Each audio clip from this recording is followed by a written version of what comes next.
So thank you all for coming. This is really great that everybody's here for Arturo Herrera. It's really great to welcome him back to UIC. I am going to just give you a couple announcements, and then someone else will introduce our guest tonight. So welcome to the first Voices lecture for the spring semester. We will be having a series of 6 other lectures following this one. Highlights include Corey Newkirk and Leslie Hewitt. We'll let you have more information as it comes out.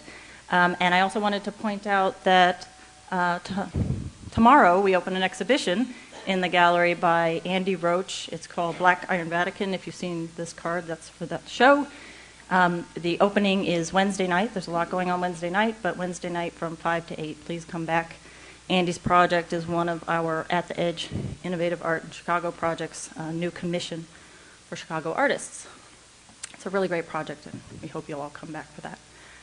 Sorry, I'm out of breath. I've been running back and forth. So tonight, in addition, just one short thing, I'd like to thank the Open Practice Committee of the Department of Visual Arts at the University of Chicago and the Smart Museum, who've co-sponsored this project and are really great collaborators. And so to introduce Arturo, I'd like to introduce to you our professor of studio arts in the School of Art and Design, Julia Fish.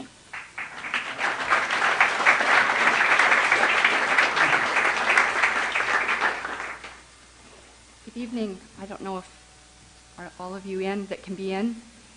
Great.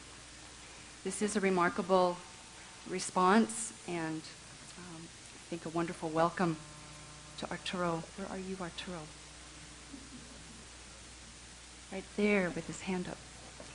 Good evening again, and it's my pleasure to have been asked to introduce Arturo, one of the most recognized and active artists among a stellar generation of graduates of our MFA program in studio arts in the early 1990s.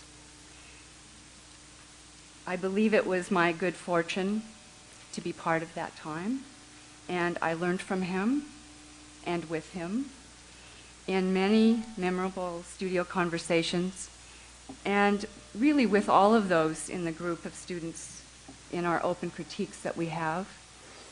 And I would say that has continued in the time since Arturo left, and I've remained here.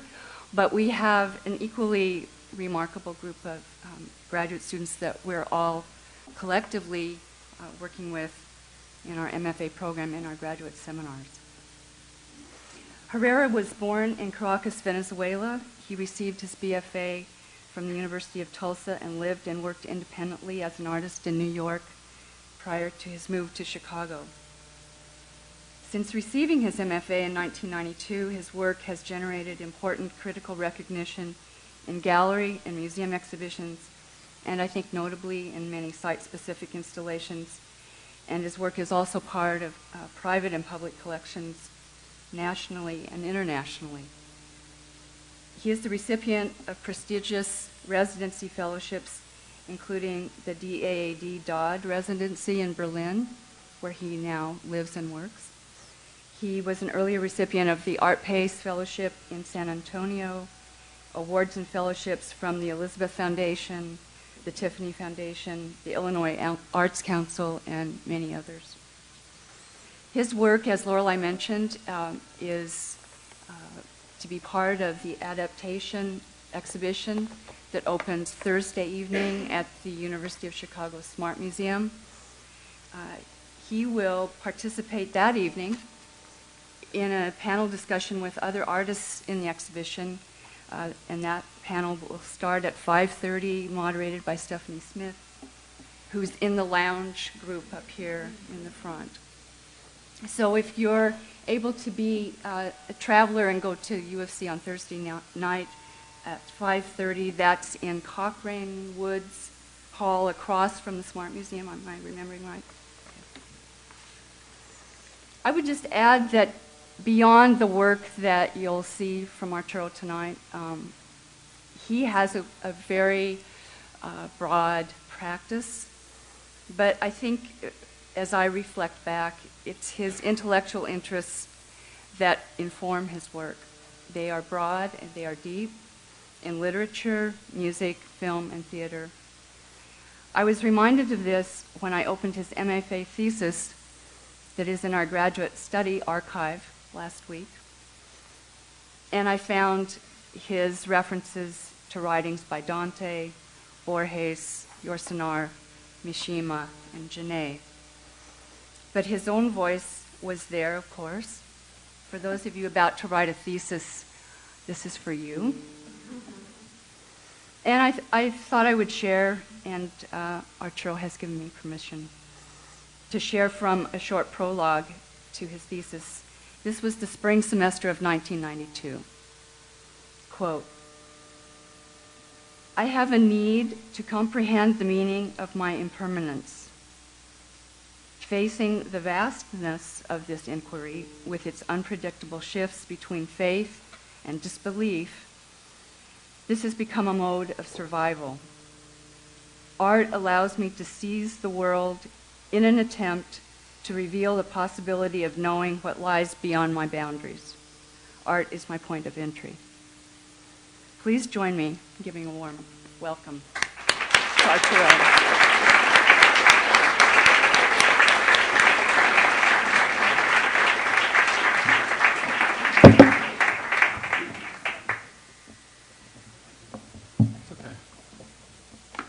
Thank you, Julia, for a wonderful introduction. Thank you, everybody, for coming.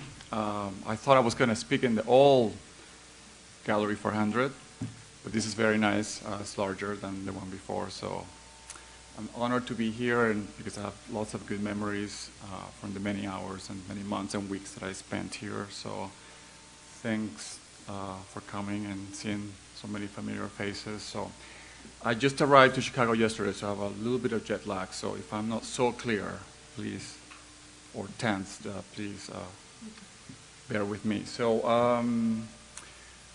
I just brought a lot of images so you can see a little bit of what I've been doing. But I thought I will start with these pieces that were made here in this building,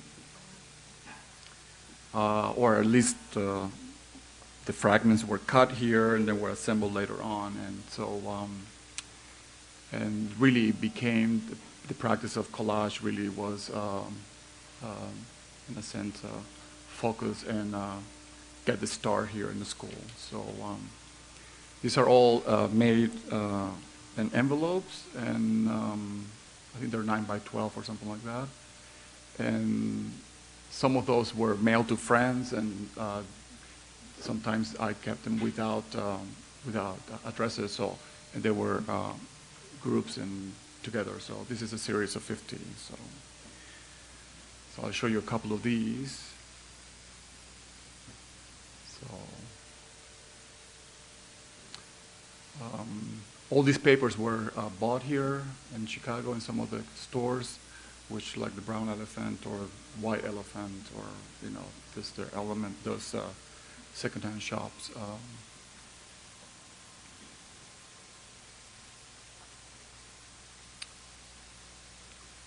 In a sense, they were made here and they remain here because they belong to a collection here.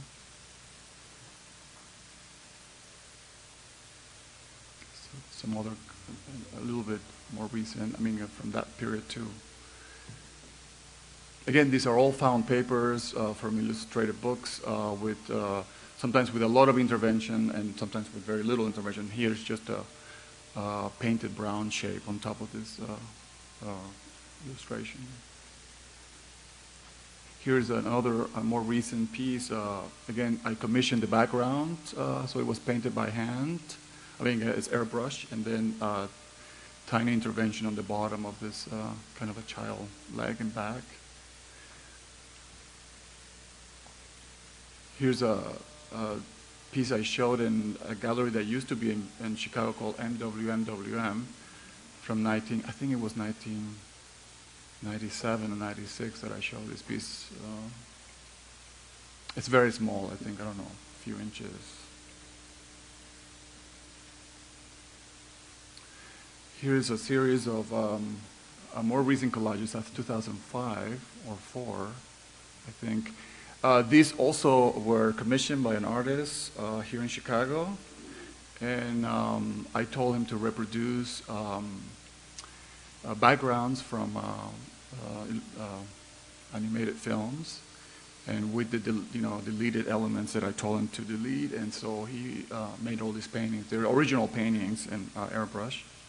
And then I did these interventions on top. So the intervention here is just the brown and the green white part. So, and each background was repeated 5 times, and there's 13 of them. So that's a series 65. And most of these collages are only use 1 or at the most 2 pieces of paper. So it's glued directly onto the painting. You have to be careful with the airbrush, is very delicate. So any saliva or any piece of water or glue will just destroy it. So again, these groups are 13 each. So, but you will see how they look together when they're in a wall. So these are not exactly. Most of them are kind of a counterfeit Disney background. So they don't look so Disney, but they are like fake Disney backgrounds.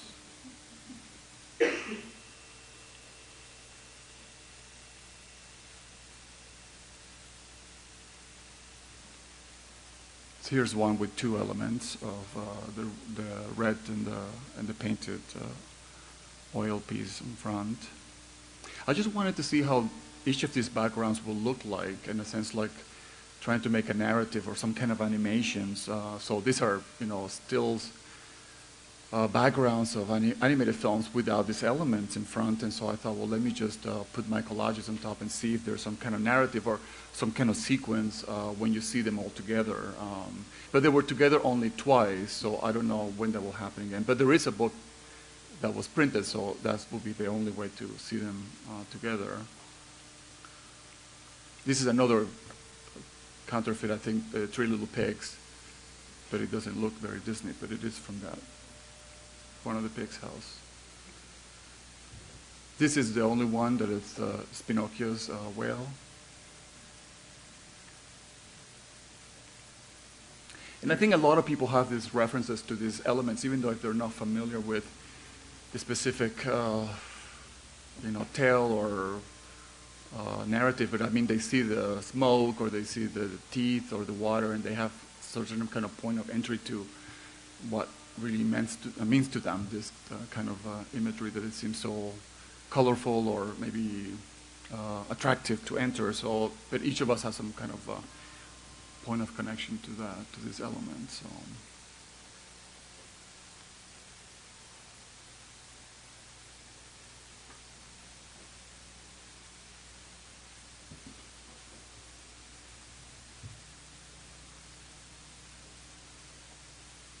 So this is how it was shown, and they're all mixed together, and so you could be able to kind of jump around and see what each of the backgrounds look like with different, characters on top, which are these abstract collages. So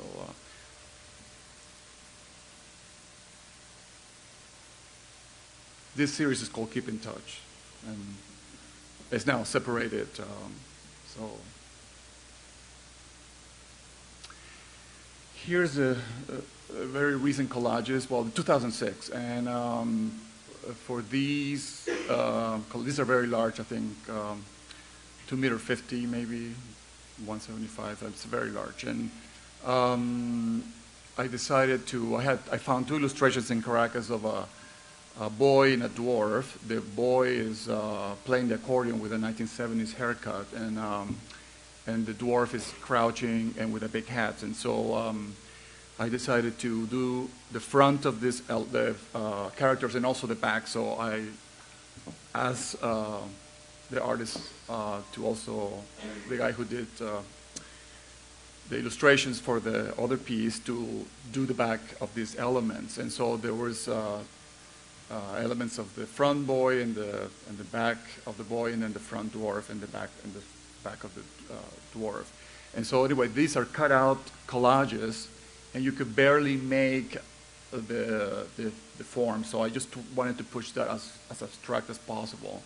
So it's hard to see, but they're there.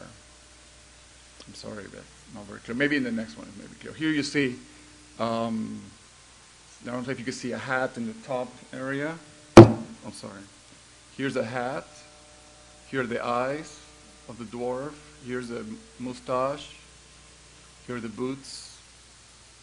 And it's crouching dwarf. So I wanted to see what these characters look from the back. So I decided I commissioned them. They look the back, and so they were also cut out and they were glued in all these different backgrounds. So the series is 75 collages, and they were shown on frame on the wall directly, all together. 45 in one place. Here's a back of a dwarf. Again, and all kinds of papers were used, and all, in a sense, I tried to do drawings on top of these figures to even abstract even more, to obliterate the image, the primary image. So, and I'm using here, I mean, acid-free papers and very bad papers. I mean, I am learning a lot in Berlin about conservation, so I'm aware of the problems that this could cause, but I think I'm responsible for what I did for each of these things, so I kind of knew what I was doing to let it go like that. So,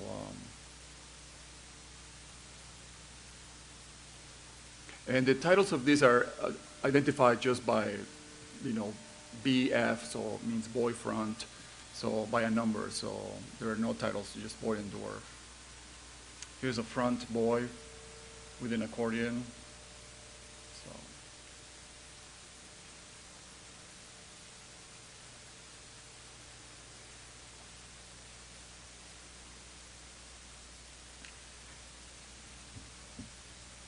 Here is a back. I think this is a back dwarf.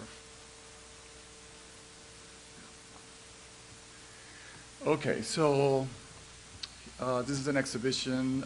It was photography and paper cutouts, and it's a very severe space. So I decided to make it just to use black and white, just like the space itself. So photography in one, and this is 2004.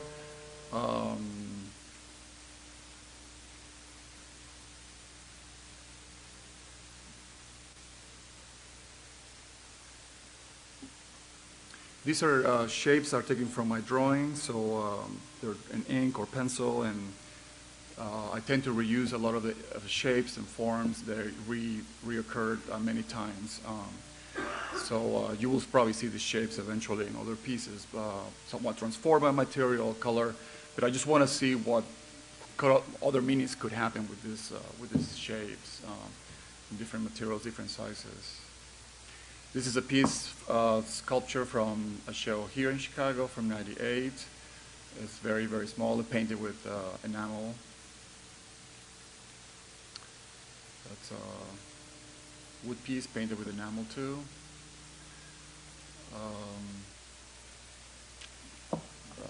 MDF with enamel.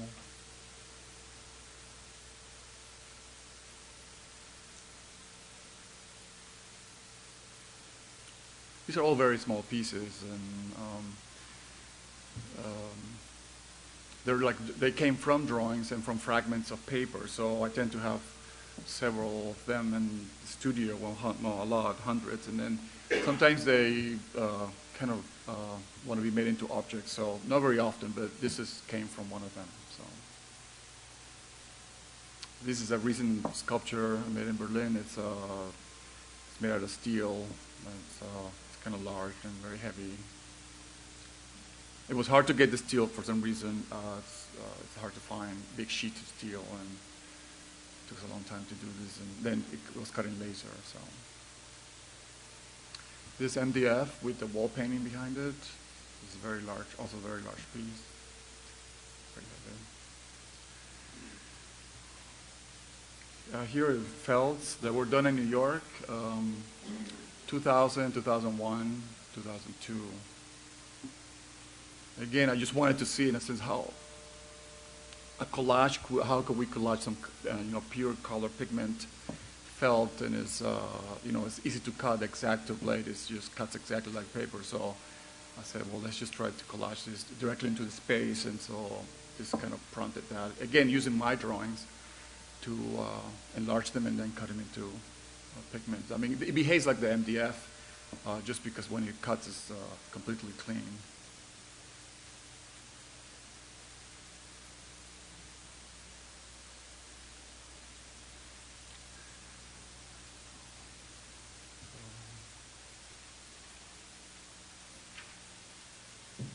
There were 16 of these made, and I stopped after that. I'm doing new ones. You'll see the new ones that I did at least this year. So, I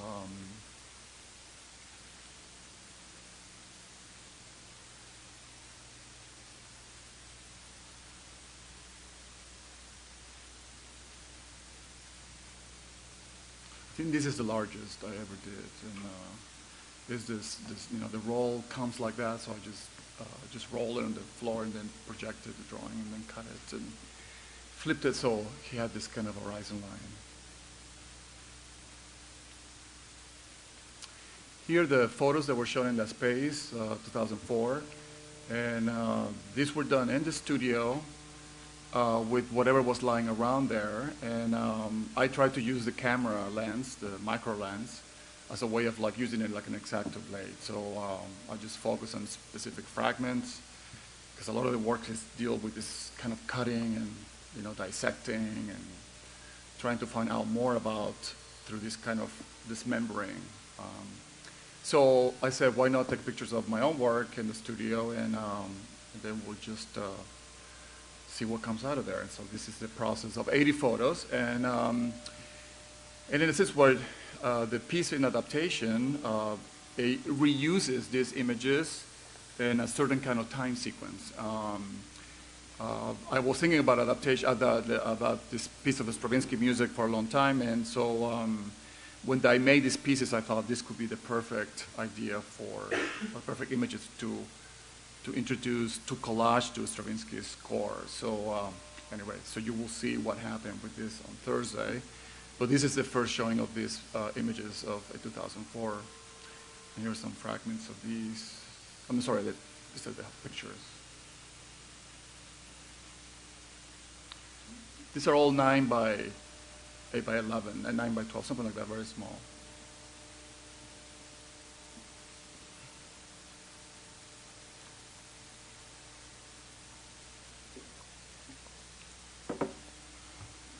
I was surprised to see what the camera chose. I mean, I was pointing at it, but I didn't know exactly what because I'm not a photographer, so I just, pointed and shot the thing. But I was surprised to see what some of these things did. So, but these are micro fragments, not micro fragments, but small fragments from the collages and the painting and the drawings in the studio.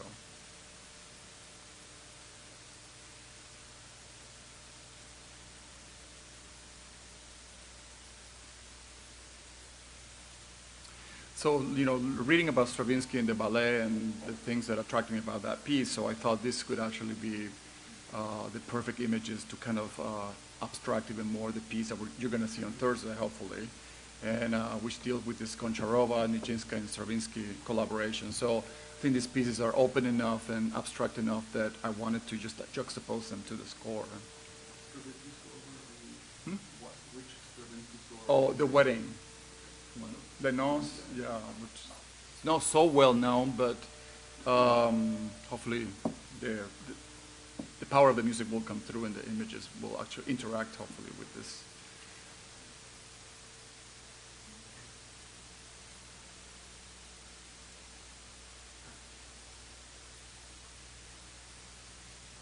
The piece on Thursday uses a software program where every time the music plays, it randomly picks images from these 80 images. So every time the music plays, it will be different. It reacts to the pitch. So, and since it's all percussion, and it's 4 pianos and a chorus and 4 soloists and 7 percussion instruments, it would change a lot. There's a lot of pitch changes. Here's some recent felt pieces. Again, I didn't want to cut holes in the pieces this time.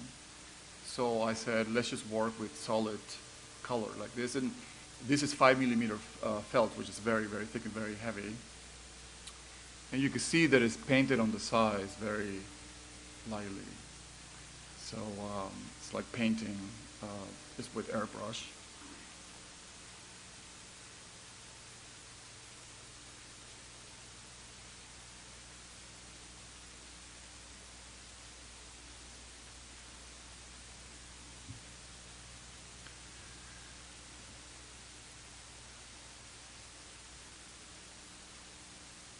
This is the largest. This is almost 2 meters, 50, and it's very heavy.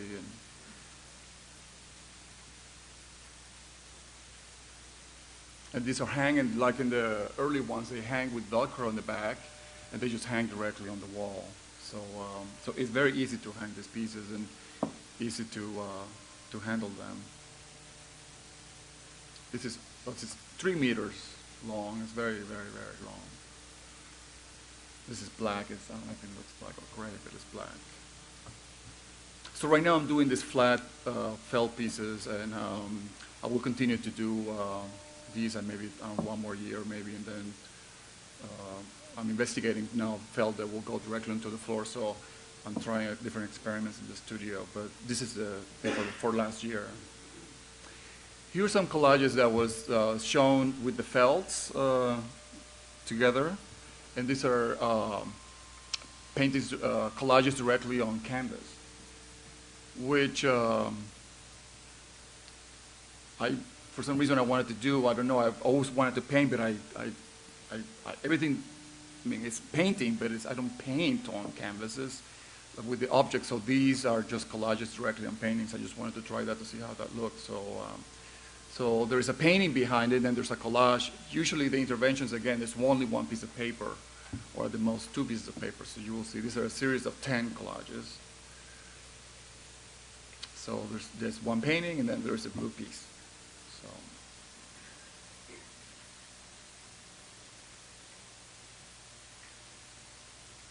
Again, the work is getting, I think, it's more abstract, and this show was very, very severe, I think. And I just wanted to see to do as little as possible to be able to actually, you know, with the simple forms of the felts and the collages on canvas, I wanted to prove to see if it's possible with this little slow intervention to be able to provoke some kind of experience, or to talk about painting or sculpture, you know, being a two-dimensional plane. So.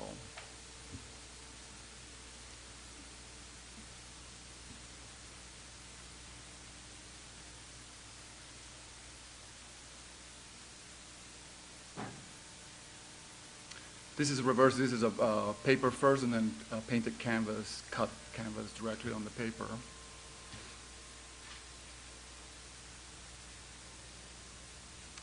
Painting behind it, and then there's a piece of paper on top.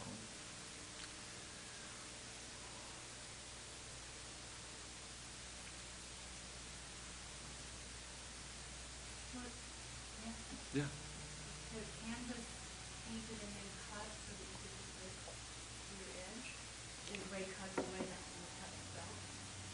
Well, to be honest, I went to the store and I bought a whole bunch of canvases to paint because I want to paint, but I can't. I don't know. I can't.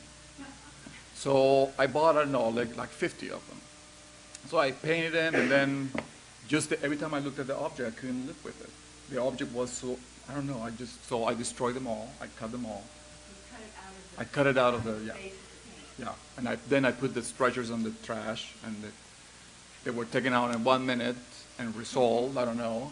But for some reason, I couldn't deal with the object itself. So maybe it will take me 5 years to get there. But anyway, it's a step. So anyway, but I wanted to do this. So I just said, well, let's try. I mean, so here's another. This is a cutout piece. It's hard to make, but it's a cutout of a bush. It's like this. I don't know if you can see it. See the leaves? There are some leaves in here. Anyway, there's a cutout. I tend to do a lot of these cutouts. It's a large piece also. I think it's 2 meters 10 or something. Here's a recent drawing also. Mixing imagery from, I think, from 2000.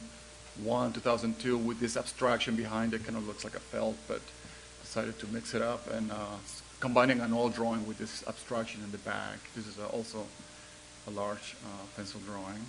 I'm doing lots of those right now, so not so much painting like the Boys and Door collages.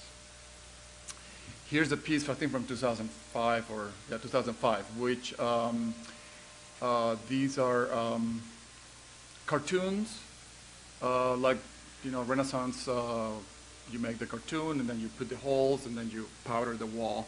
And so I just left drawing like that. So it's hard to read what it is, but it is the same as dwarf imagery from 2001, 2002. So a whole cartoon the size of the wall is made, the holes are punctured, and then it's hit with a color pillow, and then the paper is taken down, and then the remains are there. Here's an installation shot of the collages, and on the right we have this piece that was also comes from with Chicago pedigree, because Inigo, in a sense, was a curator for that exhibition, and it was made there in Randolph Street Gallery, I think in '95 or '96, and so that piece has traveled to different places. But you can see now this area, this is a building in Santiago de Compostela, by Álvaro Siza. It's a very problematic building because the architect doesn't like lights, and so you had to, he liked the lights to flow from nowhere, so he decided inverted tables, and they're very, very heavy, so it's a very problematic museum. So, but you can see how heavy that is in the middle of the space, that area. Here's this wall of this wall painting. It's called Tail.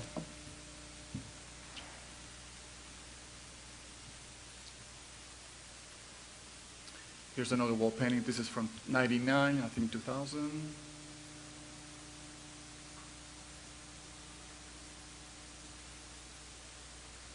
Again, uses this imagery from Snow White and the Seven Dwarfs, which has been with me for a long time. And this is the first wall painting from that series. And this is in Worcester. In a sense, responding to the architecture, how I got into the building, the arches, the animals, and the mosaic. So it's kind of a site-specific wall painting. Here's the Hammer 2001. They still do this project, so every time you go there, there's a different wall painting. And this was a three-element wall painting. So you enter through the street, then you see the main wall, then you go up and you see another wall. When you come down, then you see this other wall painting. So, and this is the last time I did the paintings myself, because I got, this was a very complicated piece, even with assistance, but I got sick doing making this painting. And so I said I'd never again, want to work on this site-specific by myself. I just probably had to hire somebody. So from then on, 2001, then somebody has done these paintings, but this is the last time I worked on these. This is in Chicago, but I don't know how many people have seen it. This is a Homeland Security building, which none of you can get in. It's very high security, but it's there. So I just said, let me bring slides because I don't know how many of you will see it. This is very, very long, and I think it's 47 feet. And I came last year or 2 years ago, and I helped the painter to put up the cartoon. We measure it, we fool around with it a little bit, with guards next to us the whole time. And then I left back, and so that was a very quick trip to Chicago just to place this piece. But I chose that color, in a sense, this is a very stressful place for everybody that comes in there. Are they going to get the green card? Are they going to get this or that? So I made it blue, and a kind of a pastel blue to kind of relax. Even though the imagery is very, very busy and crazy, I think the color kind of relaxes the people and kind of indicates the movement that you have to follow in this step by steps, and it's everything connected within this building when you're inside. So.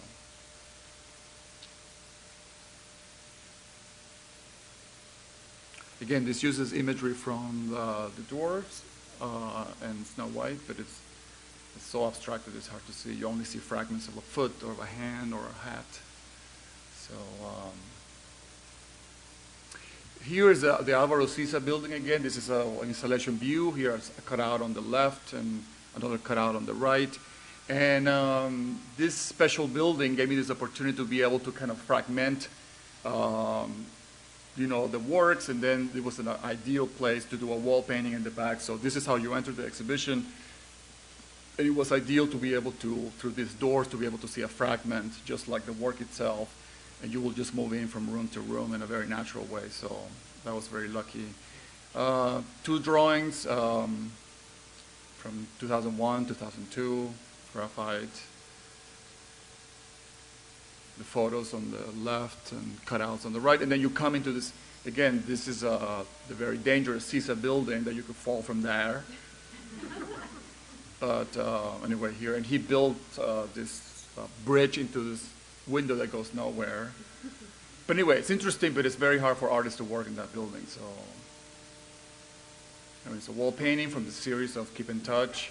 And Santiago has this history of these bricks and the history of you know, lots of, it's an ancient city and it's a historical city, so I wanted to be able to kind of comment on the bridge and the entrance into the other space and the stairs and this falling into this hole, so I chose that imagery specifically for that.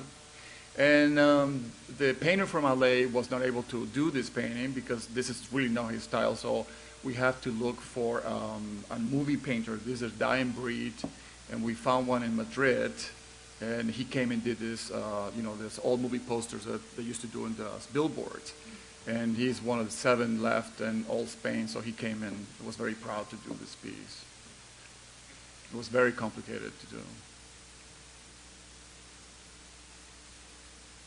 It's just different views of how he looked. Here's another wall painting for ICA in Philadelphia.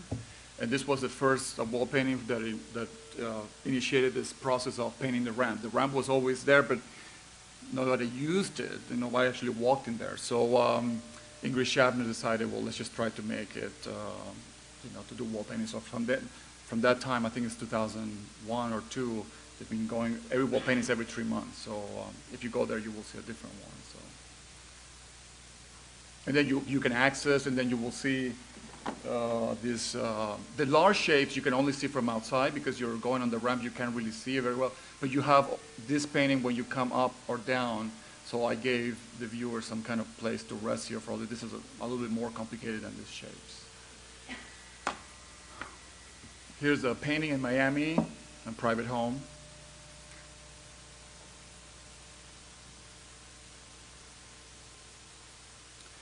Wall painting in Berlin. This was made by Swiss painters, and I had to hire them because this is a very complicated piece, and they are the Bridget Ryler painters. So they looked at this piece and said, no problem. So, and they were, but the only thing they requested was they wanted an apartment. They didn't want a hotel room. And they worked very hard, and did this piece. It's really unbelievable. It's all hand painted. It's just flawless. It's just amazing.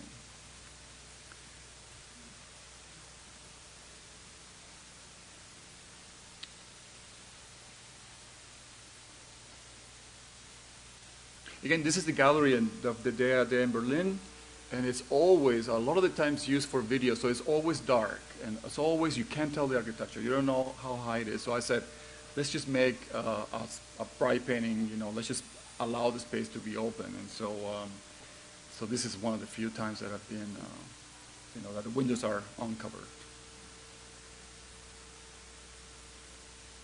And again, this brings back my Venezuelan background with the kinetic art and Soto and Gego and Cruz Diaz. So in a sense, it's kind of going back home with these pieces, which kind of deal with this 1950s kind of abstraction.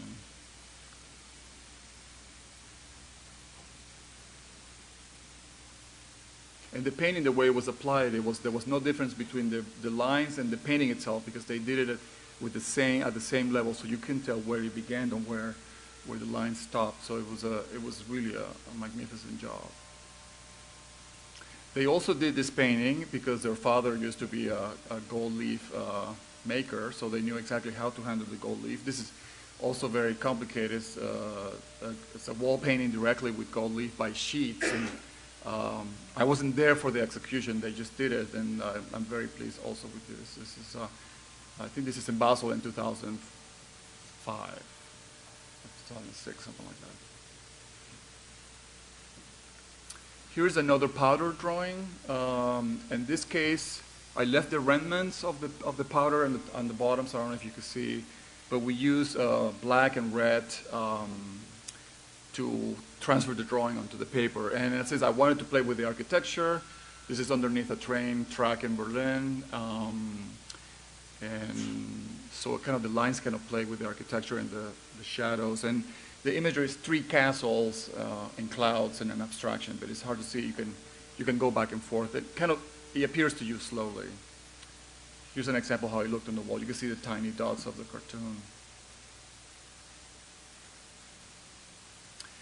And here's a wall painting, 2005, and this is Berlin. And it was made specifically for this wall.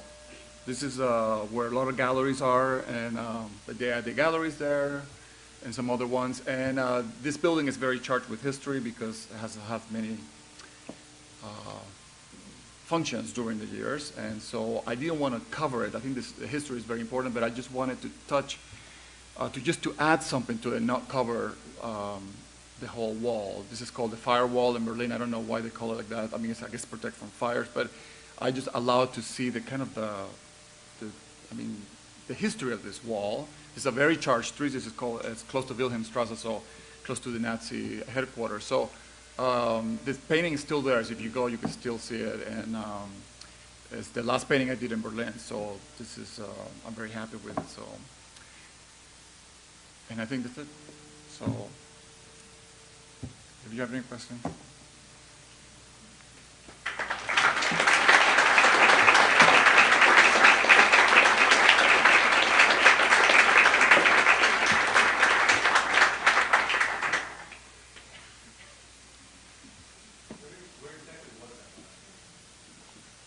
This one? It's still in Wilhelmstrasse in Checkpoint Charlie. So it's still there.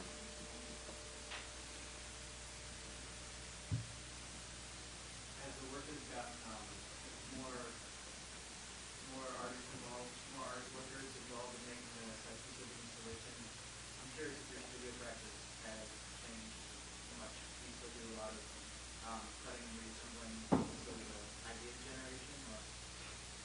Yeah.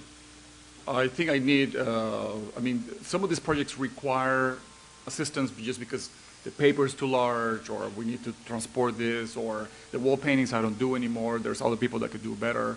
So, no, but it hasn't changed. I mean, I have days alone in the studio where there are no assistants and I can't work with people. So it's very important for me not to work. But sometimes you have to have, there are certain days where you have to have, because we work together on this specific project. But when there's nothing to do, well, they don't come. So.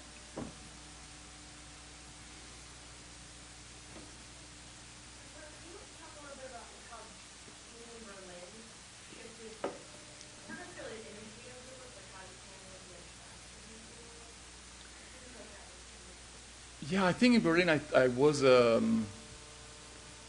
just gave me that space to be able to try different things that maybe it would have been a little bit more difficult in New York.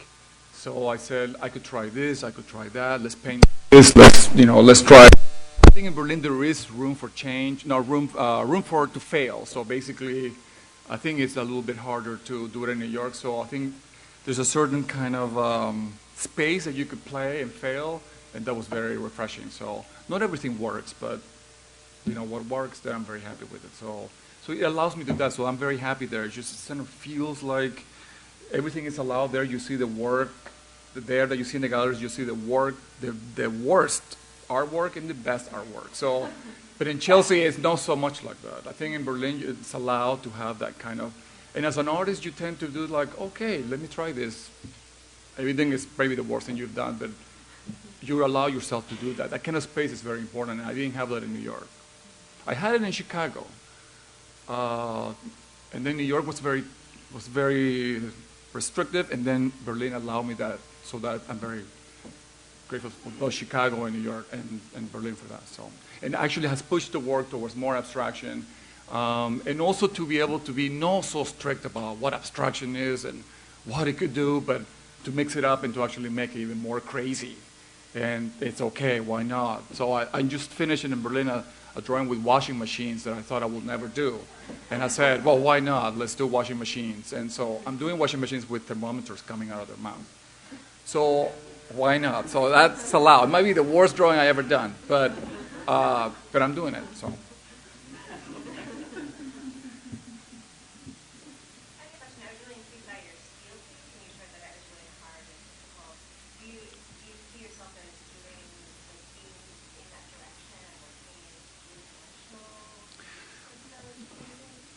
I mean, the thing is, I would like to be a sculptor and I would like to be a painter, but you know, I just admire those people so much, and I'm like, but everything I do is flat. So even the piece in adaptation is flat. You will see, and so I'm doing baby steps to be able to get there. So maybe next time I lift the steel. Maybe in 2012 So maybe when I'm 60 or 70.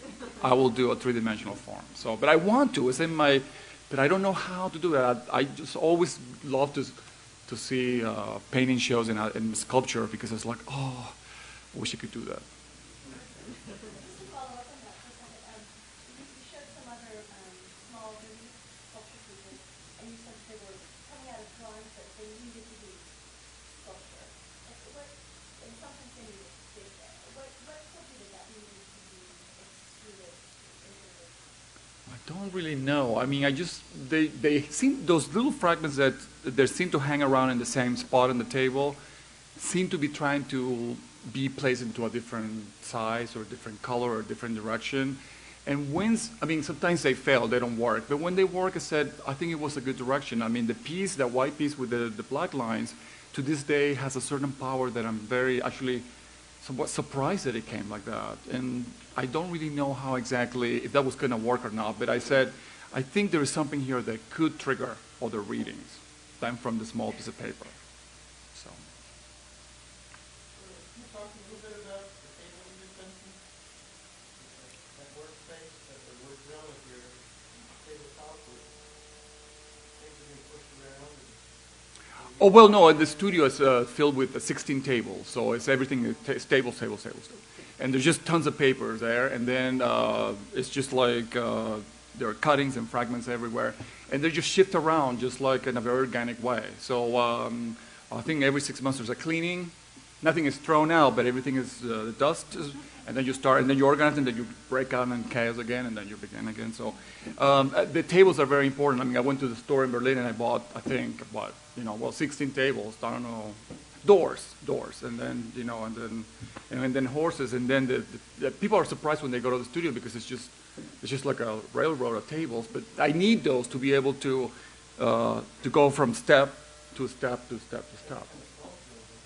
It is. I mean, actually, it is. So it's like I want to, but someday I'll get there. Someday.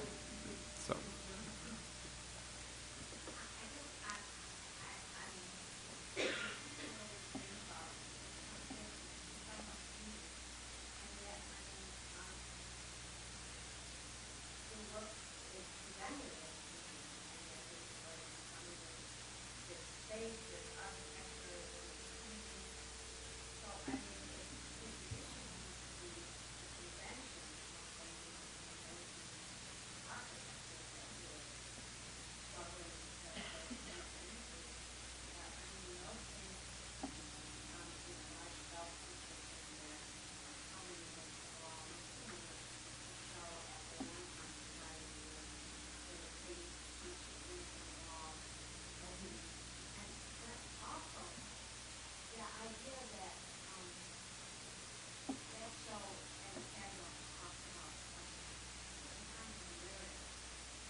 Well, I mean, it's a very specific reading that Hansa brought to the work, and it's a wonderful reading. But it, in a sense, has a lot of writers have read that essay and they just take it from there, and they don't bring anything new to the work. They always bring the subconscious. They always bring Bettelheim. They always bring Freud, and the work is more than that. It actually deals with much broader sense than the psychological, the subconscious. Of course that's there. Of course the history of surrealism or subconscious and violence and all is there. And we could talk about different subjects, but I think this is probably not the place to be able to go into this in depth about each of these themes on the work. But in a sense, what that essay did, even though it clarified many things for a lot of people, it actually paralyzed other people to think about the work because they're stuck in the psychological reading of the work, which is a valid reading. But I mean, there is many other readings of the work, and that's what's happening now. Other readings, other critics or other writers have been dealing with different concepts of the work, and they have left the psychological aspect, which is very juicy, into the other side. So, but I don't bring it up so much because it's already so established in the dialogue. I mean, every piece that you read, they mention it. So I decided not to bring it again.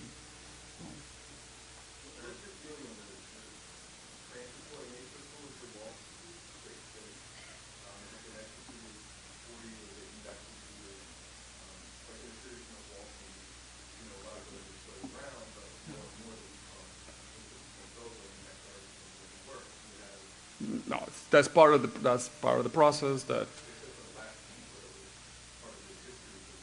Yeah, but that piece is temporary too. It will disappear whenever the building management takes it down. You know, there's only the Chicago wall painting. They own that painting and they have the right to reproduce it any time, at any place. And whoever buys these pieces and they do have the right. I mean, the piece that was commissioned by Inigo in '95, that piece has traveled all around the world, and it has become a little bit problematic in a sense because every time it's done, I have to change the format.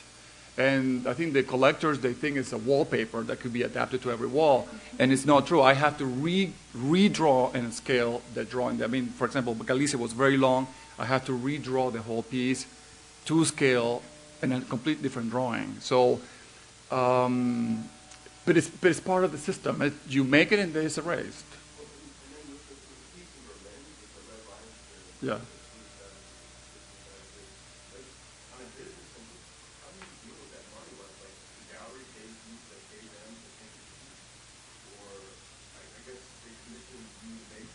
Well, this is a non-for-profit organization, so they had this. But each of the artists from Berlin, they have a budget. So my budget was, this was a budget, and I used it to hire these painters. That's it. Like, there was no catalog because there was no money for catalog because the piece was too expensive to produce. So there was no catalog. But yeah, it was erased. It's there in the space, but it's painted over.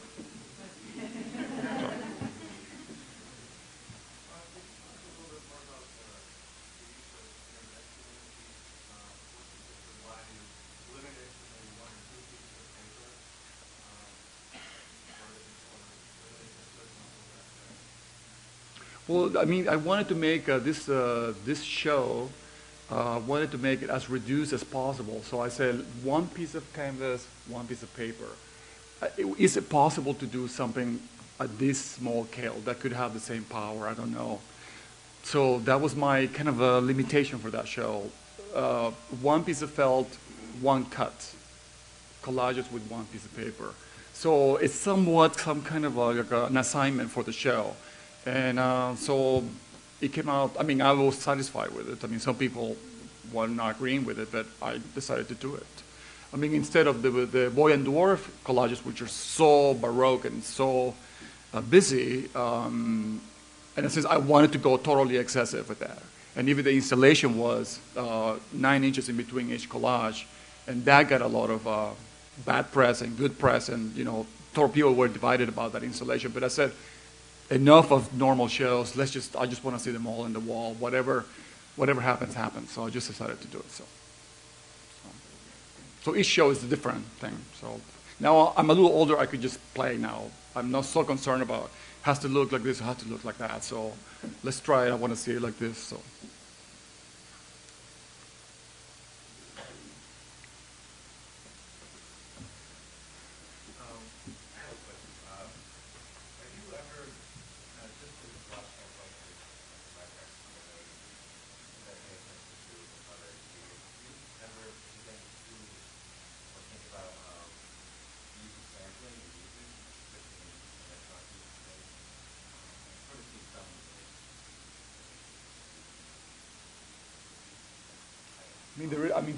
I don't do sampling, but I don't. But there is a certain, yeah, of course. It's like the tables.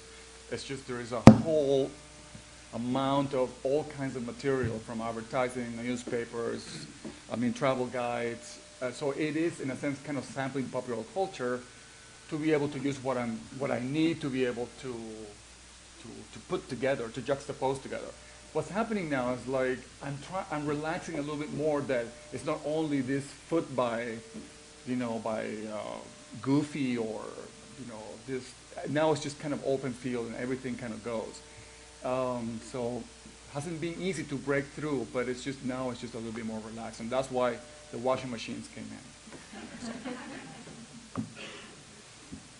What is it about Nelson that's been a place in musical history and a place in Stravinsky's production that draws you to it as a kind of element that you want to play off of or even incorporate into musical installations? Okay, well, I've been interested in dance for a long time, so this piece was the most intriguing of all. And I don't know if you're familiar with it, but it's a very unusual piece that deals with a peasant wedding in Russia. It took him a long time to make this piece, and it's completely abstract. Well, not completely abstract, but deals with this idea of abstraction, fragmentation. And that, in a sense, it was intriguing to me. He took subjects and little fragments from snippets from here, from there, and then he built the libretto from there. Then the music, the arrangement, it's also very fragmented, with percussions and 4 pianos banging on the thing. There is no pauses in this piece. And then the costumes. I took the whole ballet. I didn't just take the Stravinsky piece, and I investigated thoroughly what it meant or how it was made. I saw a reconstruction. I saw a revival. So it's been years and years of learning about this piece. But I think the most interesting thing to me about it, even though it's a very complex piece, it has a certain flatness to it. It has a frontality. It's very severe. It has this kind of, it's fortissimo from the beginning, and it just doesn't stop. And so the costumes are like that. The stage set is like that. The movements of Nijinsky are like that. So I said, well, I have these images. Why don't we just add these to the ballet? To this, not to the music score. Well, it's the music score, but I took the whole ballet and to be able to bring it another texture. Of course, the ballet cannot be improved. It's already perfect the way it is. I'm just, in a sense, trying to see how these images could actually be, kind of put together next to the music, bringing the whole history of the ballet, the costumes, the sets, the steps, and the music, to see if the images could actually open another dialogue. So that's my. I know a lot about the piece, but I think that's my interest. And is this a new step for you, or is this something that's been sort of going on, this parallel with the investigation of modernist music? Has this been a constant in your practice, or is this something that's a kind of special, Not working with music. I don't do video. It's not a video installation. It's digital projection. So I just wanted to try it and see why not. Let's just do it. But no, I'm not focusing on modernist music to be able to go the next piece. I could do it and I would like to do it, but I don't know if it will happen. It's not something that I'm focusing on now. It's just this piece is so I love this piece so much that I wanted to say, can I just work with it to be able to create this new work, adapting it to another thing. So.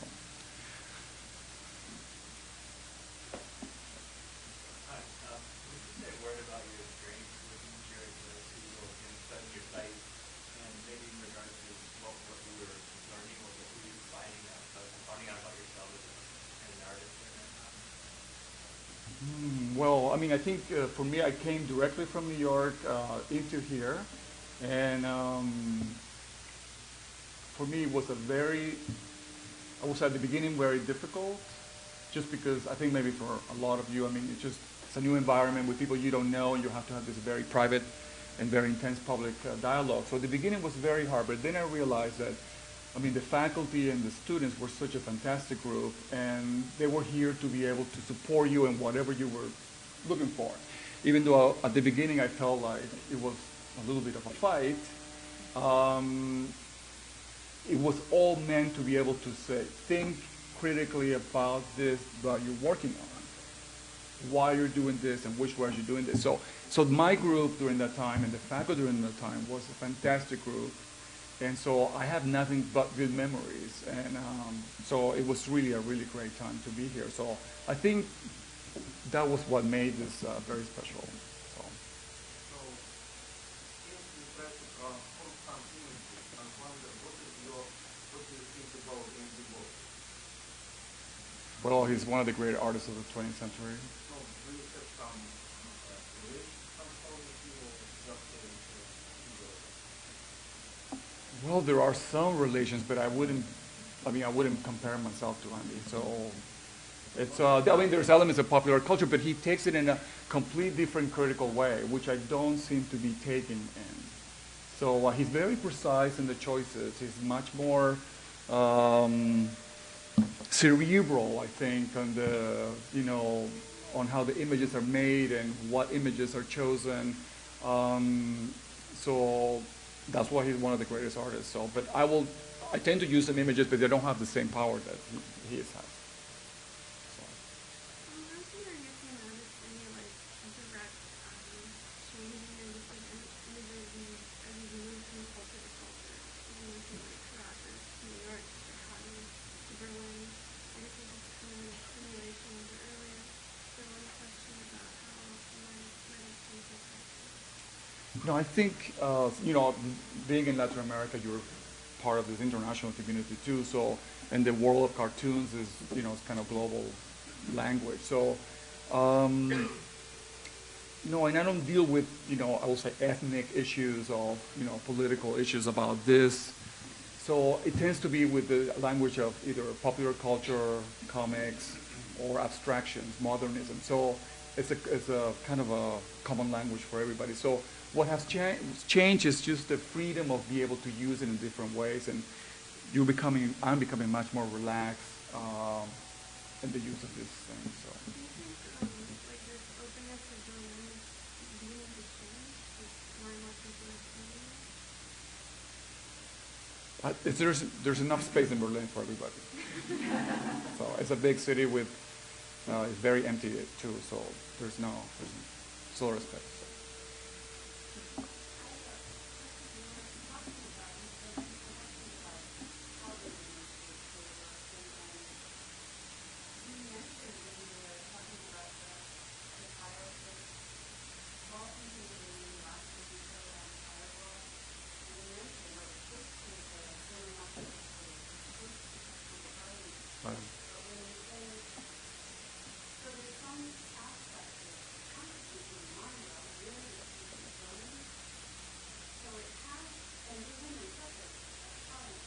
It is.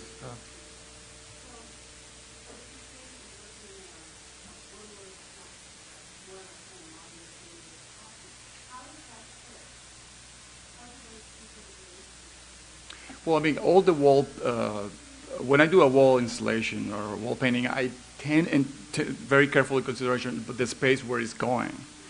So, I mean, the Chicago piece, the color was chosen correctly. I mean, or the wall, the thing in Miami, the house was a private commission. So the owners of the house have specific connection to those colors and the forms. So the Berlin wall painting, of course I know the history of that building and the street. So that's why I decided to leave the wall naked and to use an image that is black and it's completely open. I mean, you could see chopped mountains or a landscape or a piece of, I don't know, a piece of wood that has been burned. So it allows you to be able to enter, but I'm not dictating exactly. But I know about this history, and so I take into consideration. I mean, the Hammer piece from 2001, the architecture was taking carefully into consideration how you walk into the space, how you come out of the space. I mean, it was an oil company headquarters. So there's a relation of the stripping things. So it is, I think, of course, it's important for me, but I'm not going to be actually, screaming about it. So. Just to pick up on that, and back to I think Phyllis's point too from earlier, that having seen your work now probably about the past 15 years or so, I'm wondering if maybe ultimately it's a kind of complication for us as viewers, because I've been in front of many of your works where I think, if you could easily take this very superficially and move on, like you could get the Snow White reference or something, of course, surrealism now functions as a kind of everyday surrealism, equally modern art, or kind of idea of modern art through like cartoons particularly, in terms of a kind of mass audience. Right. So there's kind of mass culture thing here that something could be accepted on one level, but then there is all this other stuff to potentially deal with.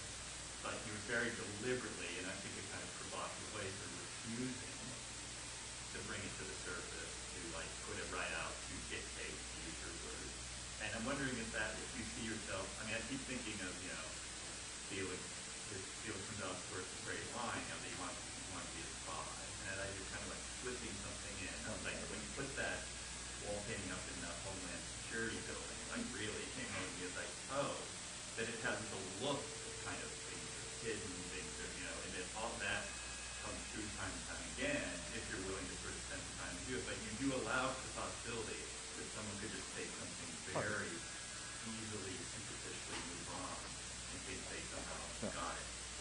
Yeah, it's a difficult balance because it could, people could slip easily from the work or enter the work, but that's precisely what I'm interested in. I don't want to be able to just force this by the title or the history of the piece into creating some kind of like specific narrative. So I think the piece in Chicago is very charged. It's a very charged building. But if you look at the imagery carefully, even though it's painted baby blue, there's a lot of violence happening because it was made through collage cuttings and glue in juxtaposition, dismembering, dissecting, to be able to create associations which are not directly clear or objectified. And then for me, it's reinforced by Phyllis's point that like you're willing to sort of take it to the point of like we could almost say the T word, man. Right. We can't say it. Exactly. Like, you'll take this right there, like Exactly. to really say it, would make like it would maybe fall apart like a house of cards or something. The tension of like bringing us to that moment. Right. So maybe you won't ever make those sculptures. Maybe because maybe it needs that kind of, like that sort of gap almost to get in there. Right. It's just that, there is this little distance that I need, for me, like going back to the thesis that Julia said, for me it's important to have this kind of distance of knowing and not knowing what this thing is. And I'm not going to do it and then force you to be able to tell you what the piece is, because I don't even know. So, come with me and then see if you have time, then we'll experience that and then have some kind of meaning. So, I'm very proud to be in the show of Stephanie at the Smart Museum, but I'm dealing with this major video artist, which deal with fantastic use of imagery and narrative and adaptation. So in a sense, I'm bringing abstraction into a very charged ballet, dealing with a wedding. So it's all there. Let's see how that works within, the experience of the viewer. So. You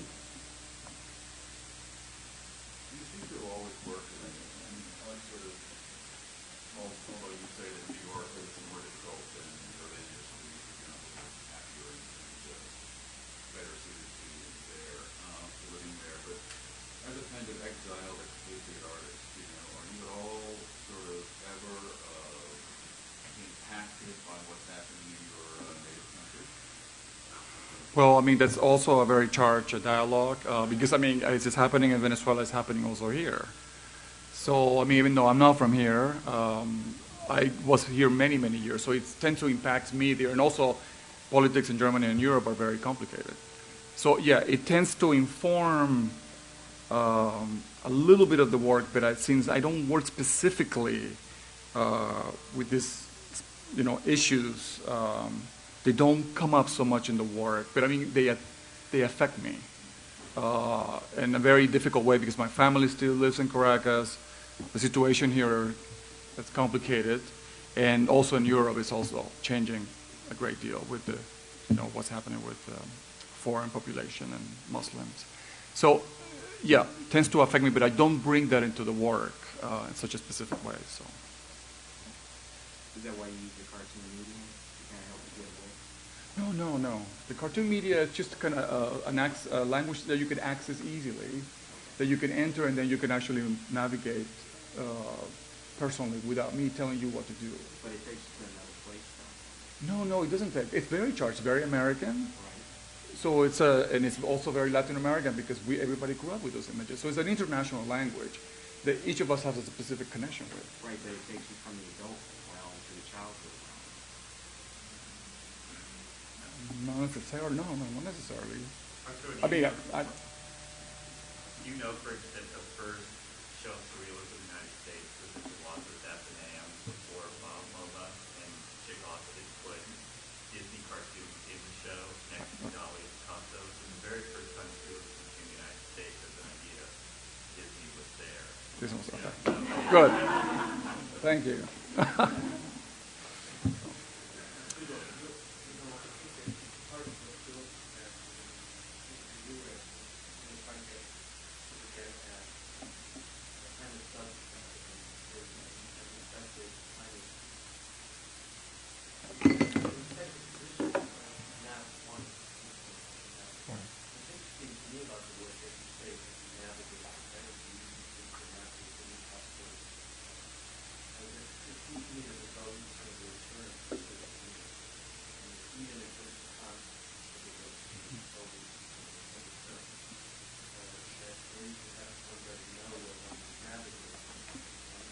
Yeah.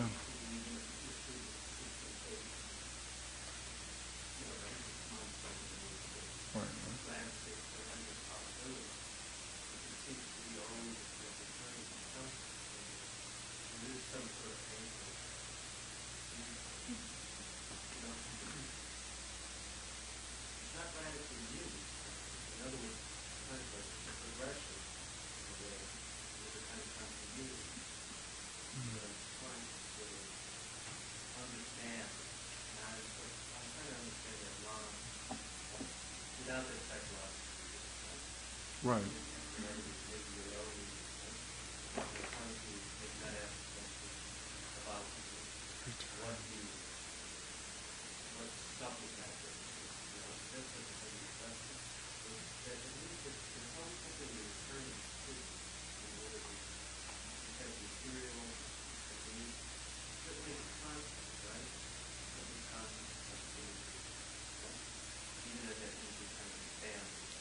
Right. Content. It's there, but I can't. Sorry.